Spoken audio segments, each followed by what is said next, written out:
السلام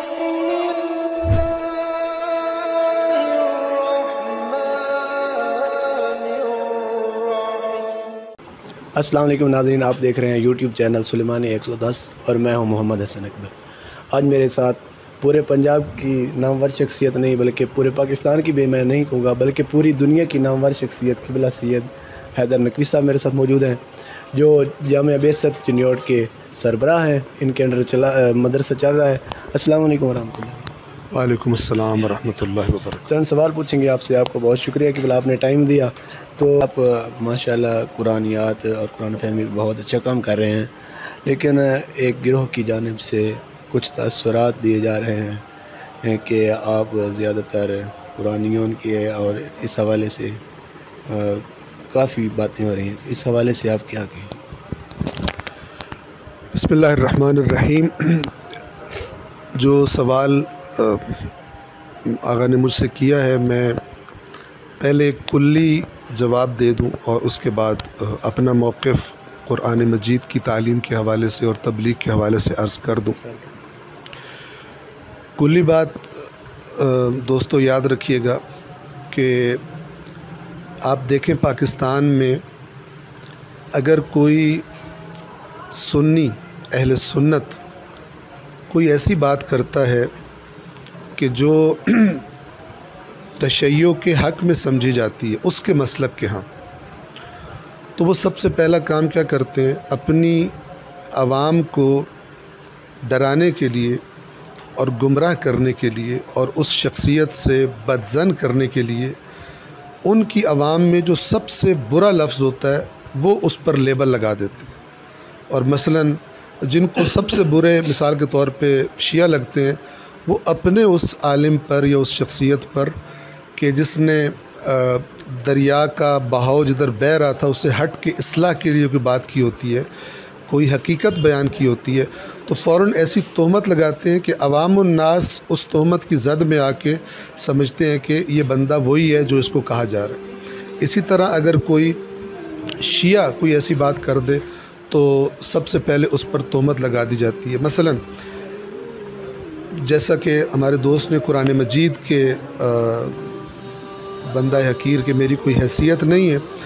لیکن بالآخر جو قرآن مجید کی تبلیغ اور مومنین کو قرآن مجید پڑھنے کی طرف توجہ دلانے پر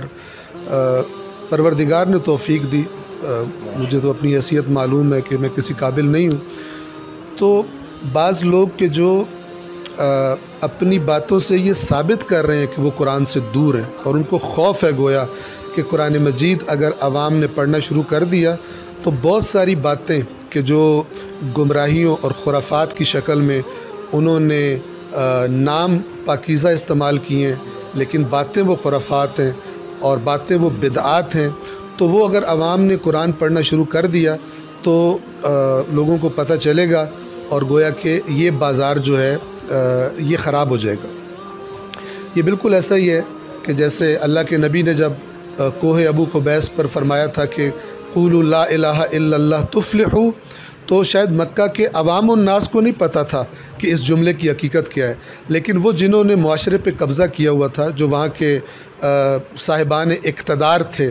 اور جنہوں نے اپنا ایک پورا نظام بنایا ہوا تھا، ان کو فوراً پتہ لگ گیا تھا کہ اگر یہ جملہ کہنے والا یہ اگر کامیاب ہو گیا تو یہ ہمارا جو سیٹ اپ ہے اس کی جڑ کٹ کے رہ جائے گی، اور دنیا نے دیکھا کہ اگرچہ انہوں نے سخت مخالفت کی لیکن اللہ نے نصرت فرمائی اپنے نبی کی۔ تو ہم مکتب محمد و آل محمد کے مکتب محمد و آل محمد علیہم الصلاۃ والسلام کے ادنا طالب علم اور خدمت گزار ہونے کے عنوان سے عرض کرتے ہیں کہ یہ لوگ جو یہ بات کرتے ہیں قرآن کا نام لینے کی وجہ سے، عوام الناس کو قرآن کی طرف ترغیب دینے کی وجہ سے جو یہ بات کرتے ہیں کہ یہ تو مثلاً قرآن مجید سے دین لینا یہ عوام الناس کا کام نہیں ہے، فلان نہیں ہے، صرف اگر اس سوال کا جواب دے سکیں کہ جس قرآن سے دوری کی اللہ کے رسول نے قیامت کے دن اپنی امت کی اپنی قوم کی شکایت کرنی ہے، کہ آپ سمجھتے ہیں کہ آپ رسول اللہ کی قوم میں شامل نہیں ہیں، امت میں شامل نہیں ہیں؟ اگر شامل ہیں تو اس امت کی قرآن سے دوری دیکھنے کے بعد اور قرآن کے اندر بیان شدہ قیامت کے دن ہونے والی اس شکایت کے بارے میں آپ نے کیا قدم اٹھایا؟ آپ عوام الناس کو کیا ریکمینڈ کرتے ہیں کہ قرآن کو صرف چومتے رہیں، صرف تعویذ بناتے رہیں، اس شکایت سے بچ جائیں گے، اس کے استخارے کرتے رہیں اور اس قیامت کے دن بچ جائیں گے اللہ کے رسول کی شکایت سے؟ واللہ جس مقصد کے لیے قرآن نازل ہوا ہے، جب تک اس مقصد سے لوگ قرآن کو پڑھنا شروع نہیں کرتے، یہ رسول اللہ کی اس شکایت سے نہیں بچ سکتے۔ اور اس میں بڑے مجرم وہ ہوں گے کہ جنہوں نے خود کو دین بتانے والا لوگوں کو کہا اور ان کو دین کی بنیادی ترین چیز قرآن مجید کی طرف ترغیب نہیں دی۔ یہ جب قیامت کے دن FIR کٹے گی، کٹوانے والے رسول اللہ ہوں گے، اور اس میں جو بڑے مجرم نامزد ہوں گے وہ لوگ ہوں گے جنہوں نے قرآن کی مہجوریت کو ختم کرنے کے لیے کوشش نہیں کی۔ تو قرآن مجید پر تاکید کرنا حدیث ثقلین کو اپنی مکمل شکل میں زندہ کرنا ہے۔ قطعاً بھی قرآن مجید کے بارے میں تاکید کرنا اس کا مطلب یہ نہیں ہے کہ ہم فرامین محمد و آل محمد کا نعوذ باللہ اور جنہوں نے جو یہ تہمت لگاتے ہیں پروردگار عالم ان پہ رحم فرمائے اور ان کو صحیح بات کرنے کی توفیق عطا فرمائے اور باتوں میں ہیرا پھیری سے محفوظ رکھے کہ ہر ایک کو اپنی باتوں کا جواب دینا ہے۔ ما یلفظ من قول الا لدیہ رقیب عتید، جو بھی بات کسی کے منہ سے نکلتی ہے تو اللہ کی طرف سے ایک نگران اور بالکل ریڈی وہ بیٹھا ہوتا ہے کہ وہ دیکھ رہا ہوتا ہے کہ یہ کیا بات کر رہا ہے۔ تو ہم سب نے اپنی باتوں کا جواب دینا ہے۔ قرآن پہ تاکید کا ہرگز یہ مطلب نہیں ہے کہ یہ تو حدیث ثقلین کا انکار ہو گیا۔ ہم تو یہ کہنا چاہ رہے ہیں کہ جس طرح جو کہے کہ مجھے قرآن کافی ہے، مجھے محمد و آل محمد کی ضرورت نہیں ہے، جیسے وہ گمراہی سے نہیں بچ سکتا، اسی طرح جو اہل بیت کا نام لے کر قرآن مجید کو اگنور کرے یا اپنی عوام الناس میں اس کو اگنور ہی رہنے دینا چاہتا ہو تو وہ بھی اتنا ہی گمراہ ہے اور اپنی عوام کو گمراہی میں لے جانے کا وہ کردار ادا کر رہا ہے کہ جس گمراہی سے بچنے کے لیے اللہ کے نبی نے یہ فرمایا تھا کہ جب تک تم نے ان دونوں سے تمسک کیا کبھی گمراہ نہیں ہوگی۔ تو ہم یہ پیغام دیتے ہیں، ہرگز کبھی نعوذ باللہ من ذالک اور اس تہمت سے اپنی برات کا اعلان کرتے ہیں، اور اللہ سب سے بہتر دلوں کے حال جانتا ہے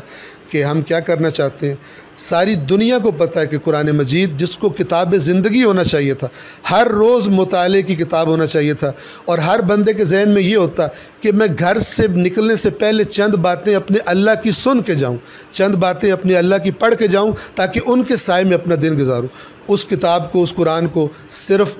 اسی پر اکتفا کر دینا کہ جناب آپ کو ناظرہ پڑھنا آتا ہو، آپ کو عربی میں پڑھنا آتا ہو، آپ فلانی صورت کی ہر روز تلاوت کر رہے ہوں، آپ اس سے استخارے کر رہے ہوں، آپ اس کی قسمیں اٹھا رہے ہوں، آپ اس کے تعویذ بنا رہے ہوں، یہ ساری سیکنڈری اور تھرڈ درجے کی چیزیں تھی۔ اصل اس قرآن سے ہدایت لینی تھی، اور جو اس کو سمجھتا ہے کہ عام بندہ قرآن نہیں پڑھ سکتا وہ اصل میں رسول اللہ پہ اعتراض کر رہا ہے، وہ اصل میں اللہ پر اعتراض کر رہا ہے، جو منافقوں سے قرآن فرما رہا ہے کہ اگر یہ قرآن میں تدبر نہیں کرتے، اگر یہ غیر اللہ کی طرف سے ہوتا تو اس میں بہت سارا اختلاف پاتے۔ یہ خطاب کن سے ہے؟ یہ تو مومنوں سے بھی نہیں ہے، یہ تو ان سے ہے کہ جو قرآن کو مانتے ہی نہیں تھے، کہتے تھے رسول پاک نے نعوذ باللہ جھوٹ بولا ہے، ان کو اللہ کہہ رہے اس میں تدبر تو کرو۔ تو جب وہ تدبر کر سکتے ہیں تو جس کے دل میں اللہ رسول پر ایمان ہے وہ تدبر نہیں کر سکتا؟ تو یہ بے وقوفی کی اور جہالت کی باتیں صرف تہمت لگانے کے عنوان سے بعض لوگ کرتے ہیں، اور ہماری دعا ہے کہ اللہ تعالیٰ ان کی ہدایت فرمائے۔ اور قرآن مجید کی امپورٹنس کے لیے اتنا بس کہ اہل بیت اطہار نے فرمایا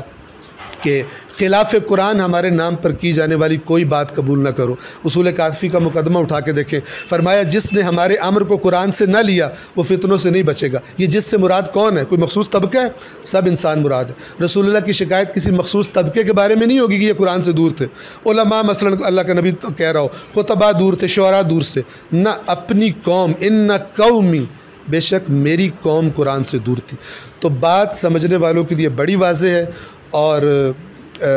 جنہوں نے اس بات کی طرف نہیں آنا وہ تہمت لگائیں گے، وہ بڑے سخت قسم کے لفظ استعمال کریں گے۔ پروردگار عالم پروپیگنڈے سے بچنے کی اور حقیقت جاننے کی کوشش کرنے کی اور حدیث ثقلین پر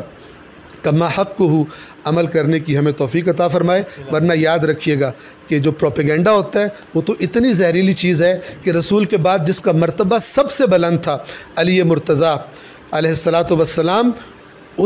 ان کی شخصیت کے بارے میں بعض لوگوں نے پروپیگنڈے کی زد میں آ کر جب پتہ نہیں کیا کیا سوچ لیا تھا، تو باقی کسی کی تو مجال ہی نہیں ہے، اور کوئی ان کی خاک پاک کے برابر بھی نہیں ہے کہ اس پر لگنے والی تہمت سے مثلاً خدا نخواستہ کوئی ایسا مسئلہ پیدا ہو۔ تو تہمتیں ہمیشہ سے لگتی آئی ہیں